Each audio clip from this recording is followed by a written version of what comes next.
BPL card ರದ್ದಾದ ಅರ್ಹ ಫಲಾನುಭವಿಗಳಿಗೆ ಸರ್ಕಾರ ಗುಡ್ ನ್ಯೂಸ್ ನೀಡಿದೆ. ಈಗಾಗಲೇ ರಾಜ್ಯದಲ್ಲಿ ನಕಲಿ ದಾಖಲೆ ಸೃಷ್ಟಿಸಿ ಪಡೆದಂತಹ ಬಿಪಿಎಲ್ ಕಾರ್ಡ್ಗಳನ್ನು ಸರ್ಕಾರ ರದ್ದು ಮಾಡುವ ನಿರ್ಧಾರ ಮಾಡಿದೆ.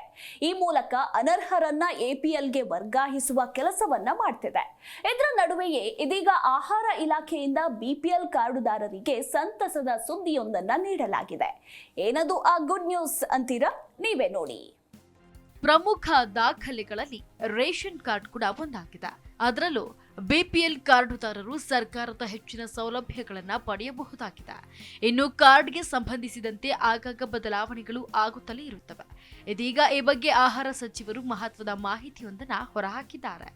ಈಗಾಗಲೇ ರಾಜ್ಯದಲ್ಲಿ ನಕಲಿ ದಾಖಲೆ ಸೃಷ್ಟಿಸಿ ಪಡೆದಂತಹ ಬಿಪಿಎಲ್ ಕಾರ್ಡ್ಗಳನ್ನು ಸರ್ಕಾರ ರದ್ದು ಮಾಡುವ ನಿರ್ಧಾರಕ್ಕೆ ಕೈ ಹಾಕಿದ್ದು, ಈ ಮೂಲಕ ಅನರ್ಹರನ್ನ ಎಪಿಎಲ್ಗೆ ವರ್ಗಾಯಿಸುವ ಕೆಲಸವನ್ನ ಮಾಡುತ್ತಿದೆ. ಇದರ ನಡುವೆಯೇ ಇದೀಗ ಆಹಾರ ಇಲಾಖೆಯಿಂದ ಬಿಪಿಎಲ್ ಕಾರ್ಡುದಾರರಿಗೆ ಸಂತಸದ ಸುದ್ದಿಯೊಂದನ್ನು ನೀಡಲಾಗಿದೆ. ರೇಷನ್ ಕಾರ್ಡಿಗೆ ವೇತನ ಪ್ರಮಾಣ ಪತ್ರ ಕಡ್ಡಾಯವಲ್ಲ. ಹೌದು, ರಾಜ್ಯ ಸರ್ಕಾರದ ಹಲವು ಯೋಜನೆಗಳ ಫಲಾನುಭವಿಗಳಾಗಬಹುದು ಎನ್ನುವ ಕಾರಣಕ್ಕೆ ಕೆಲವರು ನಕಲಿ ದಾಖಲೆಗಳನ್ನು ಕೊಟ್ಟು ರೇಷನ್ ಕಾರ್ಡ್ ಪಡೆದುಕೊಂಡಿದ್ದಾರೆ.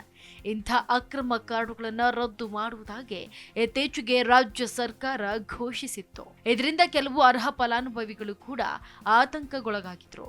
ಈ ಹಿನ್ನೆಲೆಯಲ್ಲಿ ರಾಜ್ಯ ಸರ್ಕಾರ ಸ್ಪಷ್ಟೀಕರಣ ನೀಡಿದೆ. ಅನರ್ಹ ಫಲಾನುಭವಿಗಳನ್ನು ಗುರುತಿಸಲು ರಾಜ್ಯ ಸರ್ಕಾರ ಇತ್ತೀಚೆಗೆ ರೇಷನ್ ಕಾರ್ಡ್ ಹೊಂದಿರುವವರ ಪಡಿತರ ಪದಾರ್ಥಗಳನ್ನು ಪಡೆದುಕೊಳ್ಳಲು ಕುಟುಂಬದ ಸರ್ವ ಸದಸ್ಯರ ಸಂಬಳಕ್ಕೆ ಸಂಬಂಧಿಸಿದ ಪ್ರಮಾಣ ಪತ್ರವನ್ನು ಕಡ್ಡಾಯವಾಗಿ ಕೊಡಬೇಕು ಎಂದು ಹೇಳಿತ್ತು. ಈಗ ರಾಜ್ಯ ಸರ್ಕಾರ ಸಂಬಳಕ್ಕೆ ಸಂಬಂಧಿಸಿದ ಪ್ರಮಾಣ ಪತ್ರ ನೀಡುವುದು ಕಡ್ಡಾಯವಲ್ಲ ಎಂದು ತಿಳಿಸಿದೆ. ಇತ್ತೀಚೆಗೆ ಈ ಬಗ್ಗೆ ಮಾತನಾಡಿರುವ ಆಹಾರ ಸಚಿವ ಕೆಎಚ್ ಮುನಿಯಪ್ಪ, ಅನರ್ಹ ಪಡಿತರ ಕಾರ್ಡುಗಳ ಬಗ್ಗೆ ಇಲಾಖೆ ಪರಿಶೀಲನೆ ನಡೆಸುತ್ತಿದೆ. ಸರ್ಕಾರಿ ನೌಕರರು ರೇಷನ್ ಕಾರ್ಡ್ ಪಡೆದಿದ್ರೆ ಅಂತಹ ಕಾರ್ಡುಗಳನ್ನು ರದ್ದು ಮಾಡಲಾಗುವುದು. ವಾರ್ಷಿಕವಾಗಿ ಯಾರ ಆದಾಯ 1.5 ಲಕ್ಷ ರೂಪಾಯಿ ಇರುತ್ತದೆಯೋ ಅಂಥವರ ಬಿಪಿಎಲ್ ಕಾರ್ಡುಗಳನ್ನು ರದ್ದು ಮಾಡಲಿದೆ ಎಂದಿದ್ದಾರೆ. ಇನ್ನು ಅರ್ಹ ಫಲಾನುಭವಿಗಳ ಪಡಿತರ ಚೀಟಿಗಳನ್ನು ರದ್ದು ಮಾಡುವುದಿಲ್ಲ. ಈ ಬಗ್ಗೆ ಕ್ರಮ ಕೈಗೊಳ್ಳಲಾಗುವುದು ಎಂದು ಕೂಡ ಮುನಿಯಪ್ಪ ವಿಶ್ವಾಸ ವ್ಯಕ್ತಪಡಿಸಿದ್ದಾರೆ.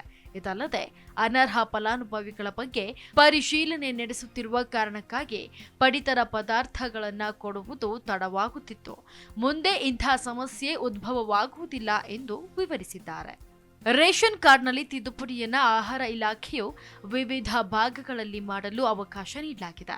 ಮುಖ್ಯವಾಗಿ ರೇಷನ್ ಕಾರ್ಡ್ನಲ್ಲಿ ಯಾವುದಾದರೂ ತಿದ್ದುಪಡಿ ಮಾಡಿಕೊಳ್ಳಬೇಕು ಎಂದಾದರೆ ನೀವು ಅಗತ್ಯ ದಾಖಲೆಗಳೊಂದಿಗೆ ಸಮೀಪದ ಗ್ರಾಮ್ ಒನ್ ಕೇಂದ್ರಕ್ಕೆ ಭೇಟಿ ನೀಡಬಹುದಾಗಿದೆ.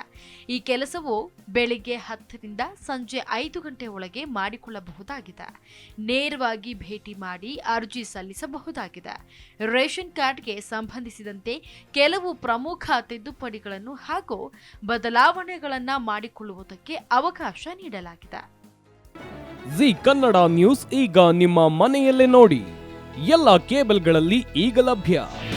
ನಿಮ್ಮ ನೆಚ್ಚಿನ ಜಿ ಕನ್ನಡ ನ್ಯೂಸ್ ಈಗ ಸನ್ ಡೈರೆಕ್ಟ್ ನಲ್ಲಿ number 292, Tata play number 1664, Jio TV number 1334, NXT digital number 30, in cable number 30, city networks 51, U digital number 162, GTPL number 17, Rockline telecommunications number 42, Shri Basaveshwara cable number 168, rural cable network 60, Vinayaka digital 57, Abhishek cable 821, city channel 53, Siddeshwara cable network 57, ವಿ4 digital infotech 628, Surya digital networks 53, Gajanan digital number 836, Malnad infotech private limited number 56, Metrocast number 830, victory digital number 167ರಲ್ಲಿ ನೋಡಿ ಆನಂದಿಸಿ.